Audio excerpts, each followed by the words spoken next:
Classic Bollywood अपनी शैली, सुंदरता और अतुलनीय आकर्षण के लिए प्रसिद्ध है, लेकिन शुरुआती दिनों में सुंदर नायिका की अप्रतिष्ठित भूमिका के लिए कास्टिंग एक बहुत ही अलग मामला था।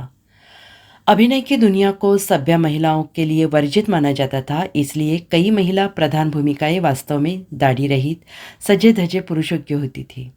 यह एक अस्थायी समाधान हो सकता था, लेकिन अंततः दर्शक अपनी आकर्षक प्रमुख महिलाओं की 5 बजे की छाया से उब गए थे।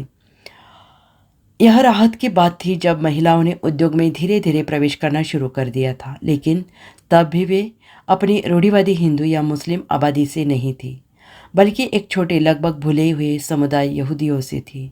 अपनी गोरी त्वचा और पश्चिमी लुक के साथ ये उग्र महिलाएं बॉलीवुड में अपील करने के लिए बिल्कुल सही थी, और वे जल्द ही इंडस्ट्री के अभिजात वर्ग की रीढ़ बन गई। इनमें से ज़्यादातर महिलाएं या इनमें से ज़्यादातर महिलाएं या तो बगदादी यहूदी या फिर बेने इज़राइल समुदाय से आती थी। दोनों का गढ़ मुंबई या कोलकाता के फिल्मी शहरों से दूर था। ऑस्ट्रेलियाई डॉक्यूमेंट्री फिल्म निर्माता डैनी बेन मोशे के इस घटना का पता तब चला जब उनके एक छात्र ने बताया कि मुकयुग की बॉलीवुड की महान नायिका सुलोचना वास्तव में यहूदी वंश की थी और उसका नाम रूबी मेयर्स था। जब उन्होंने खोजबीन शुरू की तो उन्हें एहसास हुआ कि यह सूची वास्तव में कितनी लंबी है। प्रमीला उर्फ एस्तर अब्राहम, पहली मिस इंडिया, उनकी बहन रोमिला, सोफी अब्राहम, तेजस्वी स्टारलेट रोज एजरा, और यहाँ तक कि आरती देवी, फिरोजा बेगम और नादिरा जैसी अविस्मरणीय प्रतिभाएं। 1931 में बॉलीवुड की पहली बोलती फिल्म अलम आरा दुनिया की रोशनी के रिलीज होने के साथ ही बॉलीवुड का चेहरा हमेशा के लिए बदल गया। इसका निर्देशन अदेशिर ईरानी ने किया था, लेकिन पटकथा और गाने जोसेफ पेनकर डेविड ने लिखे थे, जो एक बेने इज़राइल से थे।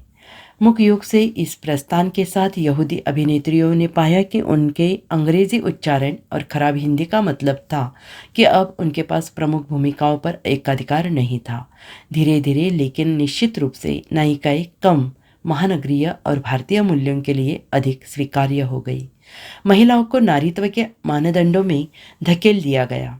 अब उन्हें पश्चिमी वैम्प के रूप में सीमाओं का परीक्षण नहीं करना पड़ा, बल्कि उन्हें आदर्श पत्नी और माँ का विनीत प्रतिबिंब माना जाने लगा। इतना ही नहीं, उन्होंने पूर्व को एक बुरी महिला और बाद वाली को आदर्श नायिका की छवि में अलग करना शुरू कर दिया। बॉलीवुड की सुर्खियों से इन महिलाओं के बाहर जाने से इस युग का अंत हो गया, जहाँ बोल्ड, शिक्षित और स्वतंत्र महिलाओं को कामुकता के प्रतीक के रूप में देखा जाता था।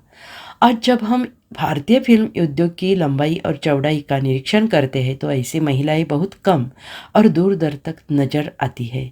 जब भी कोई मजबूत महिला किरदार मुख्य भूमिका में आते हैं तो वह आमतौर पर कामुक आइटम नंबर के साथ नाचता हुआ दिखाई देता है, जिसके बोल उसके पिछले कामों में दिखाए गए सशक्तिकरण के किसी भी अंश को मिटा देते हैं। निष्पक्षता से कहे तो पिछले दशक में महिला किरदारों के विकास में निश्चित सुधार देखा गया, लेकिन यह ज़्यादातर इंडी और ऑफबीट प्रोडक्शन तक ही सीमित है, जबकि मुख्यधारा का सिनेमा किनारे पर छोड़ दिया गया है।